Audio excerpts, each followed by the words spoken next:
आज हम अपनी चर्चा शुरू करने के पहले हम रामधारी सिंह दिनकर की एक कविता से अपनी बात शुरू करते हैं। युद्ध नहीं जिनके जीवन में, वे भी बहुत अभागे होंगे। या तो प्रण को तोड़ा होगा या फिर रण से भागे होंगे।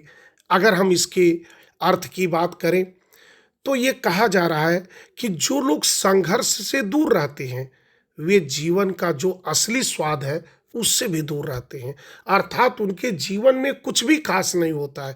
इसलिए हमें जीवन में चुनौतियों और संघर्षों को स्वीकार करना चाहिए, और स्वीकार ही नहीं, उनका सामना करना चाहिए, और इसी सामने के साथ उनको सफल बनाना चाहिए और अपने जीवन को खुशी से भर देना चाहिए। इसलिए हम एक छात्र के रूप में हमें भी जीवन में इन संघर्षों को अपनाना है, एकला चलना है और जिंदगी में आगे बढ़ना है, समाज में सम्मान प्राप्त करना है। आज हम लोग चर्चा भारत और पाकिस्तान के बीच हुए युद्धों की करेंगे कि 1947 से लेकर 2025 तक अभी तक भारत और पाकिस्तान के बीच कितने युद्ध हुए, उनके क्या कारण थे, उसका परिणाम क्या हुआ, इन सभी बिंदुओं पर आज हम लोग चर्चा करेंगे। अब ये प्रश्न उठता है कि इस समय चर्चा करना क्यों प्रासंगिक है। जब से आपने देखा कि पहलगाम में आतंकवादी घटना 22 अप्रैल को हुई, तब से लेकर भारत में एक आक्रोश है, और इसी आक्रोश के तहत 7 मई 2025 को भारत सरकार ने एक ऑपरेशन सिंदूर चलाया, जिसके तहत उसने पाकिस्तान के 9 ठिकानों पर बमबारी किया, उनके ठिकानों को नष्ट कर दिया। तब से हर व्यक्ति ये जानना चाहता है कि पिछले युद्ध कितनी बार हुए और उनमें क्या परिणाम रहा और उसके कारण क्या रहे। आज यही कारण है कि इस पर हम आज चर्चा कर रहे हैं।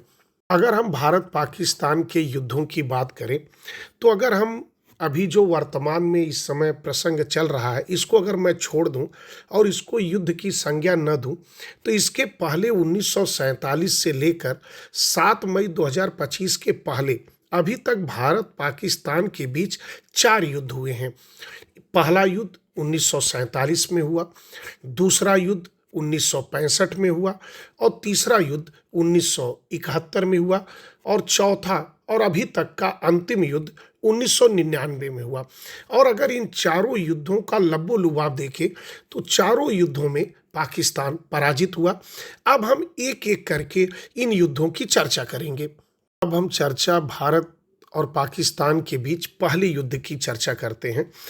यह पहला युद्ध 1947 के युद्ध के नाम से जाना जाता है। जैसा कि हम जानते हैं कि 1947 में जब भारत का विभाजन हुआ तो भारत और पाकिस्तान 2 देशों के रूप में विश्व के मानचित्र पर आए, और तब से ही लेकर भारत और पाकिस्तान की जो कड़वाहट थी समय समय पर उभरती रही। और उसके बीच में जो कश्मीर वाला मुद्दा था, उस समय कश्मीर के राजा हरि सिंह थे, और इन पाकिस्तानियों को ऐसा लगता था कि राजा हरि सिंह कहीं न कहीं वह भारत की तरफ झुकाव रखते हैं, कहीं वो भारत में शामिल न हो जाए। इससे पहले वह वहाँ पर कब्जा करने के लिए उन्होंने 1947 में ही उन्होंने भारत पर पाकिस्तानियों ने आक्रमण कर दिया। और जब आक्रमण कर दिया तो राजा हरि सिंह ने 26 अक्टूबर 1947 को भारत के विलय पर पत्र पर हस्ताक्षर कर दिया, और इस तरह कश्मीर को उन्होंने भारत में शामिल कर दिया।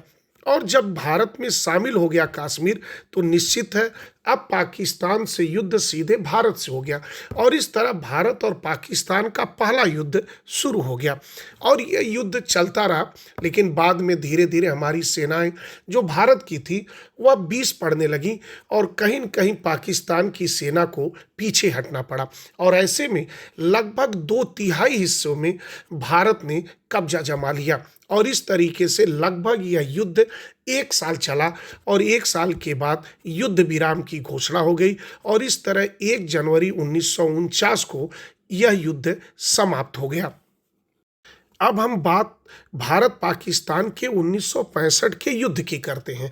अगर मैं 1965 के युद्ध की बात करूं तो 1947 में पाकिस्तान पहले युद्ध में पराजित हो चुका था और कहीं न कहीं वह इस बात को भूल नहीं पा रहा था और वह मौके की तलाश कर रहा था कि कैसे मौका मिले मैं भारत के साथ फिर उलझ जाऊं।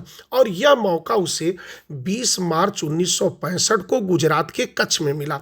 कच्छ में कुछ सीमा को लेकर विवाद था और वहाँ की हमारी जो बॉर्डर सीमा फोर्स थी वो कहीं न कहीं जब उलझी तो वहाँ पर पाकिस्तान वाले थोड़ा सा बीस पड़ गए और जब बीस पड़े तो उनको गफलत हो गई कि अब हम भारतीय सेना के साथ भी हम लड़ सकते हैं। और इसी मुगालते में रहकर उन्होंने बाकायदे एक ऑपरेशन जिब्राल्टर चलाया और ये ऑपरेशन जिब्राल्टर एक गुप्त अभियान था जिसमें वह कश्मीरियों को भड़काने का काम करते थे, वहाँ विद्रोह फैलाने का काम करते थे, वहाँ के लोगों को उकसाने का काम करते थे। और इसी उकसाने के क्रम में वह सीधे भारतीय सेना से उनकी टकराहट हो गई और जब भारतीय सेना से टकराहट हुई तो ये टकराहट उनकी 5 अगस्त 1965 को हुई। लेकिन जो उनको गफलत हो गई थी गुजरात के कच्छ में वह पूरी तरह से दूर हो गई और यहाँ तक हमारी भारतीय सेना ने लाहौर तक कब्जा कर लिया। और इसके बाद उन्होंने पूरी अंतर्राष्ट्रीय बिरादरी से मांग किया कि भारत को रोका जाए और इस तरह से संयुक्त राष्ट्र संघ के हस्तक्षेप के बाद 23 सितंबर 1965 को युद्ध विराम की घोषणा कर दी गई। और इस युद्ध विराम के बाद ये हुआ कि दोनों देशों के बीच में अब समझौता हो जाए और इस समझौता के लिए उज्बेकिस्तान की राजधानी ताशकंद में दोनों देशों के नेताओं को बुलाया गया। अगर भारत की तरफ से बात करें तो उस समय भारत के प्रधानमंत्री लाल बहादुर शास्त्री और वहीं पर पाकिस्तान की तरफ से अयूब खान ने भाग लिया और ताशकंद में 10 जनवरी 1966 को एक समझौता होता है और इस जिसे इतिहास में ताशकंद समझौता के नाम से जाना जाता है। और कहीं न कहीं ताशकंद समझौते में जो भारत ने जीता था उस समझौते में वह छोड़ देता है और कहीं न कहीं हमारे प्रधानमंत्री को इस बात की आघात भी लगता है कि यह उनको नहीं करना चाहिए और कहीं न कहीं आलोचना का विषय भी भारत में बनता है और कहा जाता है कि अब क्या कारण था उन सभी बातों की अब चर्चा यहाँ पर करना उचित नहीं होगा। अब क्या कारण थे वहीं पर हमारे प्रधानमंत्री लाल बहादुर शास्त्री की उसी ताशकंद में समझौते के दूसरे दिन ही डेथ हो गई और इस तरह 1965 का जो भारत पाकिस्तान का दूसरा युद्ध था वह भी पाकिस्तान हार चुका था। अब हम भारत पाकिस्तान के तीसरे युद्ध अर्थात 1971 के युद्ध की चर्चा करते हैं। अगर हम बात करें तो पाकिस्तान का 2 हिस्सा था, एक पूर्वी पाकिस्तान था और एक पश्चिमी पाकिस्तान। तो ये पूर्वी पाकिस्तान जो आज का बांग्लादेश है यही पहले पूर्वी पाकिस्तान था। इन दोनों के बीच पूर्वी और पश्चिमी पाकिस्तान में 1947 से ही आपस में बन नहीं रही थी। इन दोनों में एक तरह से गृह युद्ध चल रहा था लेकिन 1971 तक जाते जाते यह स्थिति बड़ी खराब हो चुकी थी। ऐसे में पश्चिमी पाकिस्तान वालों ने एक ऑपरेशन सर्चलाइट चलाया और ऑपरेशन सर्चलाइट के माध्यम से उन्होंने जितने भी राजनैतिक उनके विरोधी थे, चाहे वह बंगाली राष्ट्रवादी रहे हों, जितने भी शिक्षाविद रहे हों, चाहे बंगाली हिंदू थे, उनको निशाना बनाकर उन्हें कुचलने का प्रयास किया। और इसी क्रम में जब आगे बढ़ते हुए उन्होंने एक ऑपरेशन चंगेज खान चलाया और इस ऑपरेशन चंगेज खान के माध्यम से उन्होंने भारत के 8 एयर फोर्स के स्टेशनों पर उन्होंने हवाई हमला किया और जब हवाई हमला किया तो ऐसे में सीधे सीधे वह भारत को चैलेंज दे दिया और भारत को चैलेंज देने के बाद 3 दिसंबर 1971 को हमारी सेना पूर्वी पाकिस्तान में प्रवेश कर गई और 3 दिसंबर के बाद 16 दिसंबर मात्र 13 दिन में पूरी तरह से इसने पाकिस्तानी सेना को आत्मसमर्पण करने के लिए बाध्य कर दिया और ढाका को चारों तरफ से घेर लिया और लगभग 93,000 पाकिस्तानियों से इसने आत्मसमर्पण कराया। उस समय पाकिस्तान का commander lieutenant general A.K. Niazi था और वहीं पर हमारी भारतीय सेना के कमांडर थे जनरल J.S. अरोड़ा। उन्हीं की मौजूदगी में नियाजी ने अपने 93,000 सैनिकों के साथ आत्मसमर्पण कर दिया और इस तरह से 1971 का युद्ध मात्र 13 दिन के अंदर ही समाप्त हो गया और इसमें आज तक की सबसे बड़ी शिकस्त पाकिस्तान को खानी पड़ी और इस तरह भारत इस युद्ध में भी विजयी रहा। अब हम भारत पाकिस्तान के बीच चौथे युद्ध की बात करते हैं। चौथा युद्ध जिसे हम भारतीय इतिहास में कारगिल की लड़ाई के नाम से जानते हैं। अगर मैं कारगिल की बात करूं तो वर्तमान में जो हमारा केंद्र शासित प्रदेश है उसके दो जिले हैं, एक लेह है और एक कारगिल है। कारगिल में बड़ी ऊंची ऊंची पहाड़ियां हैं और उन ऊंची पहाड़ियों पर हमारे सेना के पोस्ट हैं। ये बात 1999 की है, जब उस समय ठंडी का मौसम था। तो ठंडी के मौसम में हमारे जो सैनिक है पोस्ट से नीचे आ गए थे और इसी मौके का फायदा उठाकर उसकी टॉप चोटियों के कारगिल के जाकर पाकिस्तानियों ने कब्जा जमा लिया था। लेकिन जब ये बात जानकारी हुई हमारी भारतीय सेना को कि हमारी ऊंची चोटियों पर, हमारे पोस्टों पर जाकर पाकिस्तानियों ने कब्जा जमा लिया है, तो हमने एक ऑपरेशन विजय चलाया और ये ऑपरेशन विजय की शुरुआत 3 मई 1999 को हुई। निश्चित है पाकिस्तान सेना ऊपर थी, इसलिए हमारी भारतीय सेना को बड़ा ही संघर्ष करना पड़ा और इस संघर्ष में हमारे बहुत से जवान शहीद भी हो गए और इस क्रम में चलता रहा। लेकिन हमारे सैनिकों की वीरगाथाओं ने इस तरह की चीज़ें की कि पाकिस्तानियों को 26 जुलाई 1999 को पूरी तरह से कारगिल की जिन जिन ऊंची चोटियों पोस्टों पर उन्होंने कब्जा जमाया था उनको वहां से भगा दिया और 26 जुलाई को जाकर सभी पोस्टों पर भारतीय झंडा फहरा दिया। और इसीलिए हम 26 जुलाई को हम प्रत्येक वर्ष कारगिल दिवस के रूप में मनाते हैं।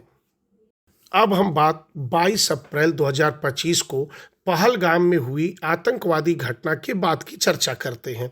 जैसा कि सभी लोगों को ये पता है कि 22 अप्रैल 2025 को पहलगाम के बैसनर घाटी में आतंकवादियों ने धर्म पूछकर कुछ पर्यटकों की हत्या कर दिया था।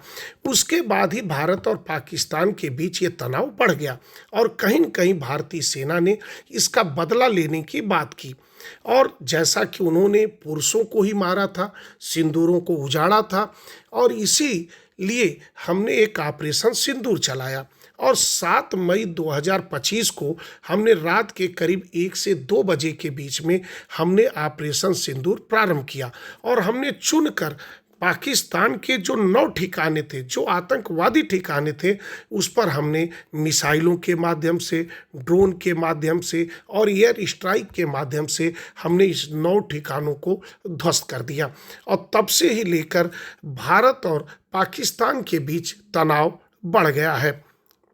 भारत के द्वारा चलाए गए ऑपरेशन सिंदूर के बाद पूरी तरह से सीमा पर तनाव बढ़ चुका है।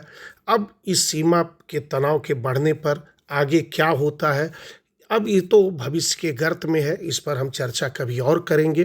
तो आज हमने भारत और पाकिस्तान के बीच में अभी तक हुए जितने युद्ध थे उनकी चर्चा किया कि इसके पहले जितने 4 युद्ध थे उन चारों युद्धों में पाकिस्तान पराजित हुआ और आगे भी अगर युद्ध की स्थिति बनती है तो हमें ये आशा ही नहीं वरन पूर्ण विश्वास है कि पाकिस्तान फिर पराजित होगा।